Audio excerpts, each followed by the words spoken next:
Episode number 8 in my multi-part series where we discuss Moscow, Idaho, Brian Koberger, Brent Kopaka, the Idaho 4, the victims, the survivors, and all things Moscow, Idaho. Wow. In this video, we're going to discuss the reflection in Brent Kopaka's eyeball. We're going to discuss entries and exits, climbing up to third floor balconies, sliding doors, and so much more. You don't want to miss a single thing in this video, and we're going to close it with some really important information, so make sure you stay tuned until the end. We're going to jump right into this episode. What's up, guys? TrueCrimeKing. How we doing on this Friday morning?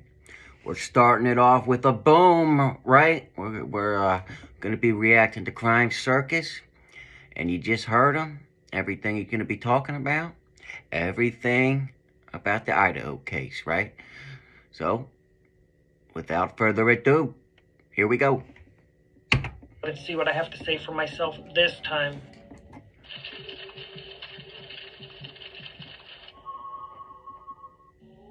Good evening, ladies and gentlemen, and welcome to Crime Circus. My name is Drip Drop, and I'll be your host as always.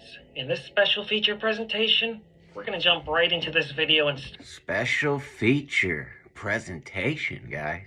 start it with a boom. Oh, he said start with the boom.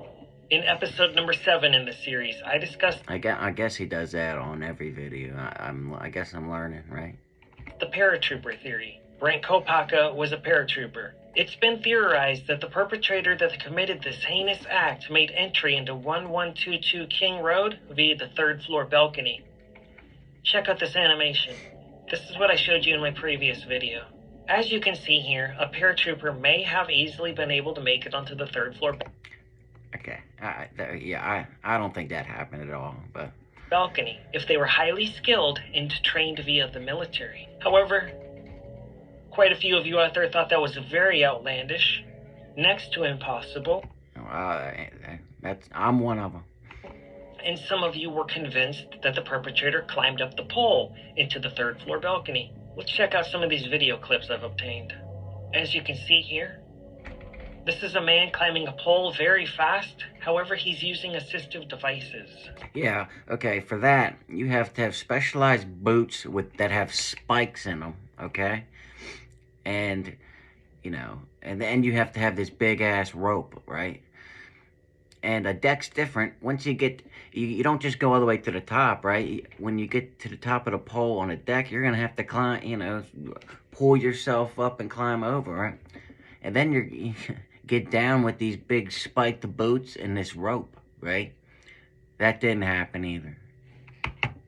So it is possible to climb a pole. This one happens to be a round pole.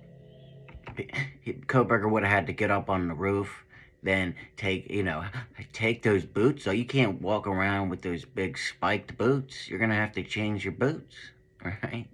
I mean, come on. The beams on the Moscow house are square. I don't know if that makes a difference or not, but it might.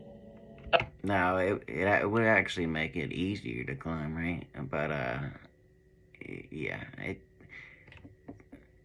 I think this theory is just ridiculous. Up next here, we see a rather large man climbing up a pole quite fast.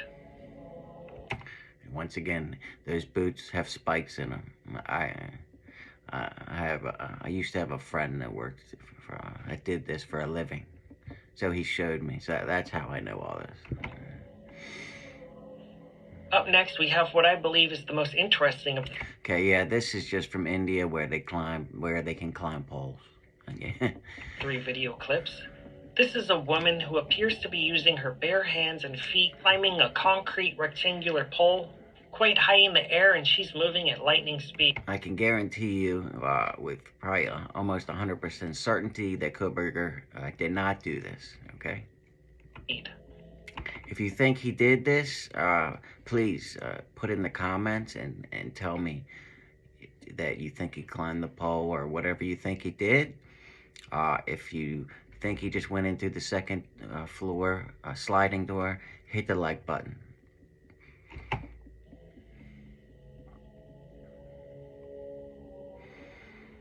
So what do you think of those clips, ladies and gentlemen? Some of my subscribers are convinced that's how the perpetrator climbed up into the third floor balcony. yeah, I'm sure there's always gonna be. Sure there's some of you watching that think that's what he did. I mean, there's no way to prove you wrong, I guess, except that didn't happen. But yeah, but please put in the comments if you think he did that, and how you know, tell me how you think he accomplished all that, right? And if the perpetrator was Brian Koberger, that means Brian Koberger climbed up to the balcony. However, I'm personally not convinced. I think it would have been much easier for the perpetrator to simply walk into the back sliding glass door. we know that's where he exited, right? Why would? Yeah, that just doesn't make sense. And he went past. Dylan told us he went past her room. You know, I mean, he went up. He just went right up the stairs, and then he came right back down the stairs From the second floor. I have no reason to believe the door was locked that night. 90% of households leave their sliding glass door unlocked. Especially this party house, right? That college kids, they're not, the last thing on their mind is someone is going to come in through the back sliding door and stab them all to death, right? I mean, I know when I was that age, I was not thinking about someone, you know, coming in, you know, and doing anything, right? We were just partying, right? And especially if you're drunk. And the 9% that do lock it, don't lock it properly. And no, putting a stick or a 2x4 behind the sliding glass door does not actually protect you. Sliding glass doors are very easy to break into, but this isn't a how-to or tutorial. Okay, yeah, real quick, if you you know, cut a 2x4 to the right size and shove it, you won't be able to open this glass door, because I have one. But you could just break the glass door, right, and then walk right in. I mean, throw a rock through it and break the glass, right? Channel, so I'm not going to explain how, but I do recommend putting 2 screws into the top frame where the door slides. That'll keep you a lot safer, unless somebody has a cinder block or a brick. Then they're coming in. Yeah, well, a 2x4 do the same thing. You can't open, you won't be open, or you could screw it. Yeah. Now that we've got that pole climbing business out of the way, let's talk about the reflection in Brent Kopaka's eyeball. A quick reminder for those of you that aren't familiar, Brent Kopaka lived in Pullman, Washington, 2 miles away from Brian Koberger. He was a Purple Heart, he was a veteran, he had PTSD, and he passed away forever at the hands. Purple Heart means he got injured in battle somehow. Of SWAT team on December 15th, the exact same day that Brian Koberger was pulled over with his daddy 2 times in a row in Indiana. Anyways, on December 6th, his daddy, Brent Kopaka posted an image on his Facebook account. It said, "I see you too," and he spelled it quite odd. We can see a reflection in his eyeball. In episode 7 in the series, I asked you to leave a comment down below. What do you see in the reflection of Brent Kopaka's eyeball? I received thousands of responses.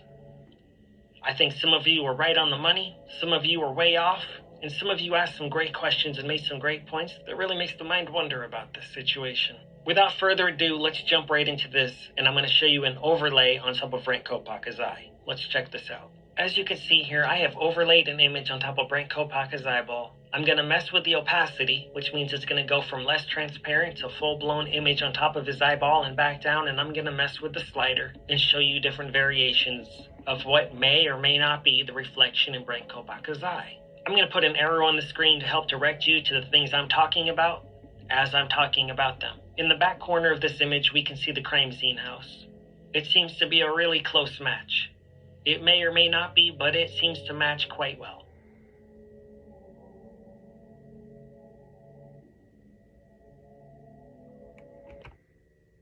I mean, the biggest thing that you can notice here is the slant on the roof, right? I mean, that's really all you can make out so far.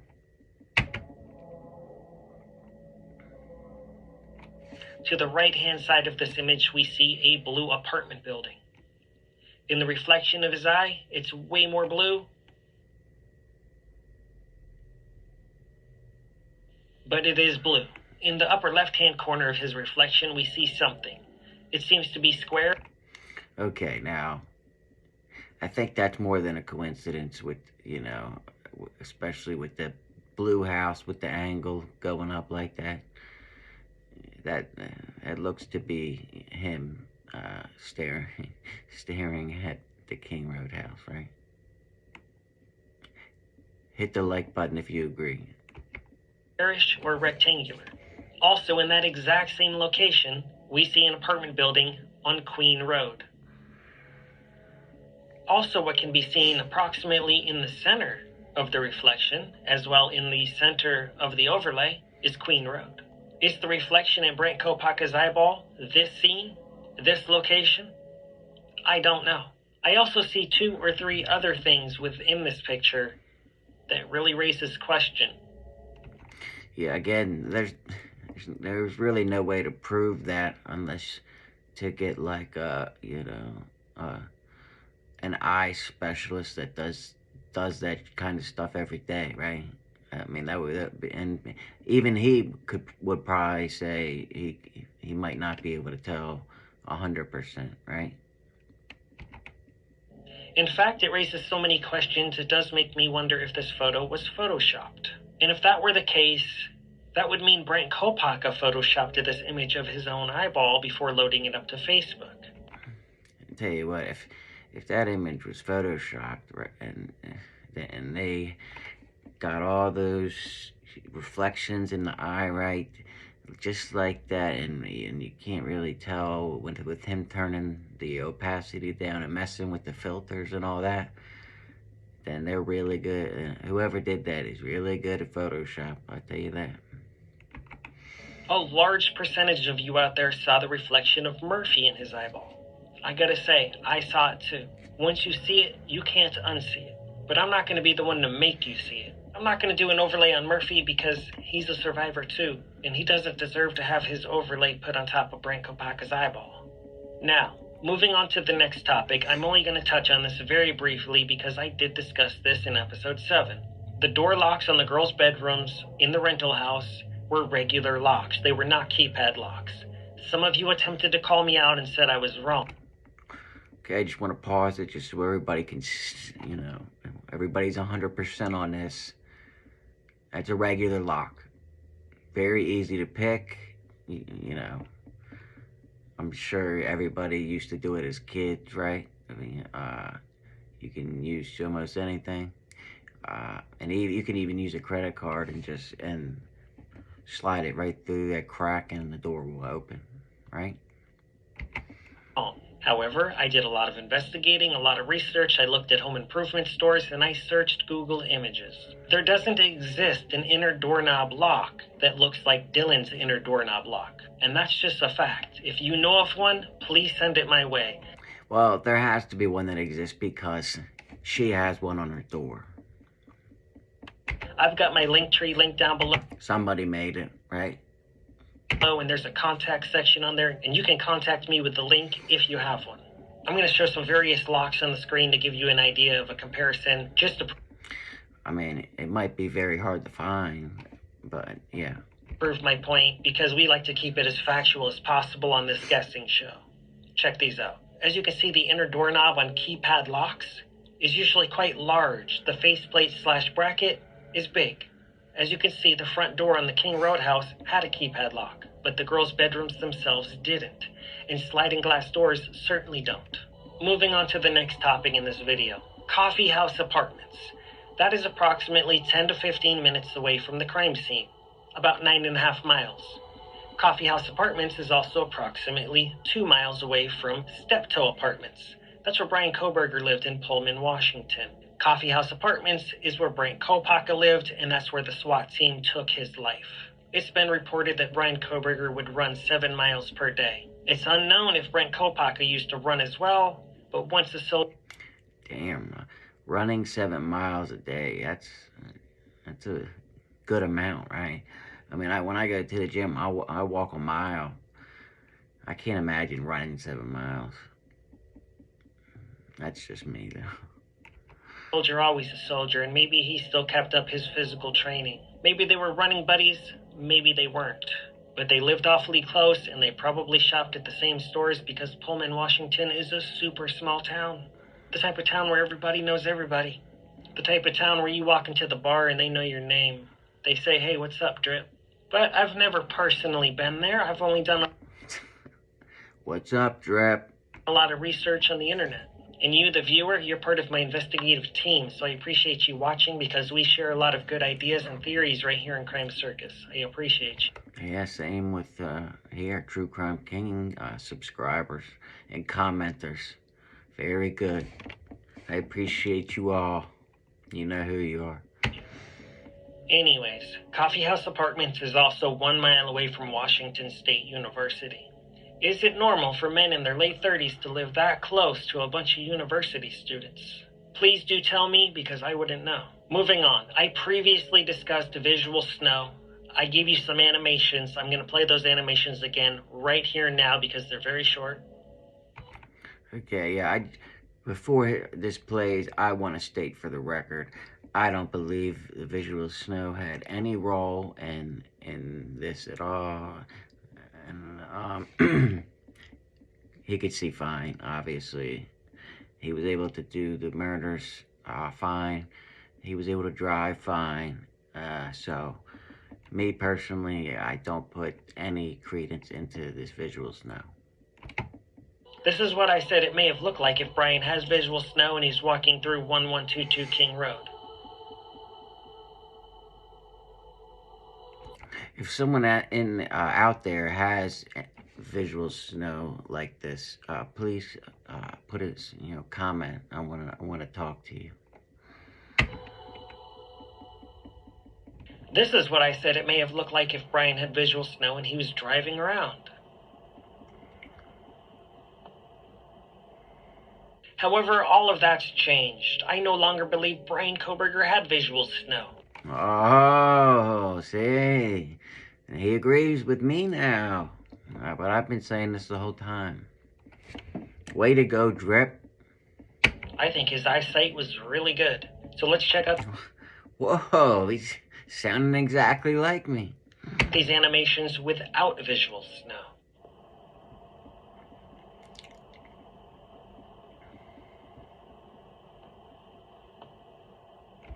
Look, it's snowing.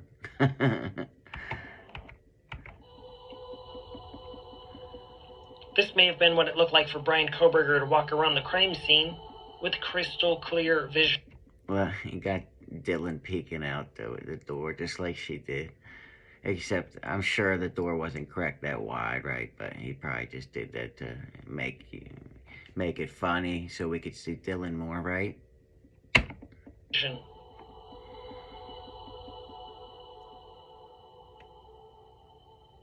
Which means he may have been able to see Dylan Mortensen in the corner. Yeah, I believe he saw her too because they had direct eye contact, right? I mean, Dylan said they did. But, I don't know. Maybe he thought she was going to close the door and then he might not be able to get in there. Who knows? To the left-hand side, just below the step down. That's right, to get from the living room to Dylan's room or the kitchen or even to get upstairs, you have to... Or maybe he thought, she called 911, and he needed to get out of there, right? to take one step down. I don't know about you, but I hate houses that have a step in it because that's dangerous and I'd probably trip. Makes you wonder, did Brian trip on that step? Because if you don't know it's there, you have no way to know it's there and you'd probably trip and stumble. He probably did, because I'm sure he's, you can do all the stalking in the world. You're not going to know there's a one step there, right? So he didn't know that. That might have saved Dylan's life.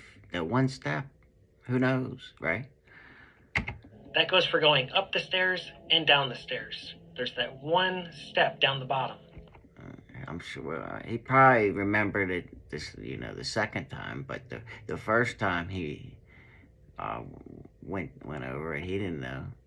Or maybe he was looking at Dylan the second time and then forgot about it too, right?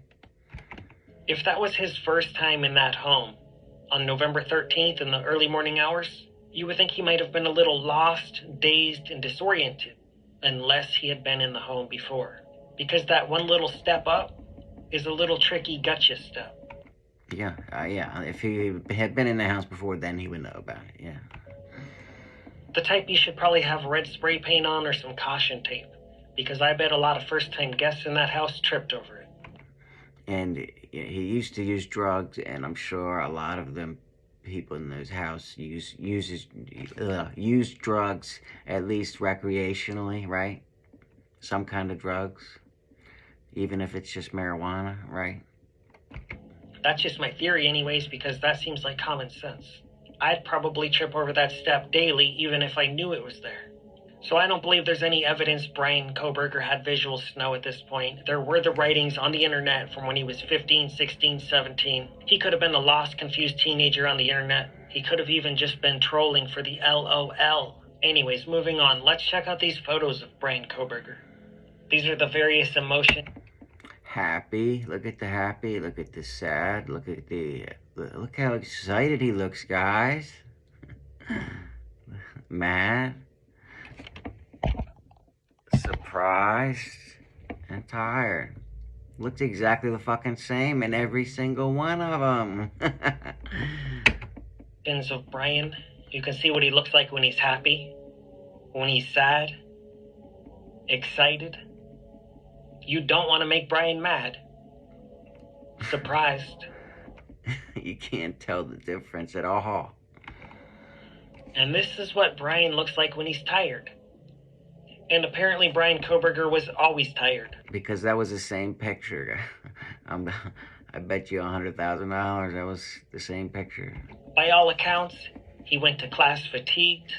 His neighbors say he was up at all hours of the night. The FBI caught him taking out the garbage at 4 a.m. He allegedly committed this crime at approximately 4 a.m. He was a bit of a night owl, and apparently he was up all day as well. People have told me that drugs kept him awake at all hours, but that's why he wasn't able to sleep. Yeah, now if he was doing unless he was doing coke, which I haven't heard that being reported, then he wasn't, the drugs he was accused of taking make you tired, right? Maybe it was his infatuation with Maddie Mogan that kept him up at all hours of... Everybody knows what opioids do, right? They're painkillers, right? The day and night. Maybe he didn't want to truly be a vegan, so his inner demons wanted him to take out other vegans. We really don't know how deep this case gets, and we don't know the inner workings of his demonic mind. I've never heard of a vegan-on-vegan hate crime.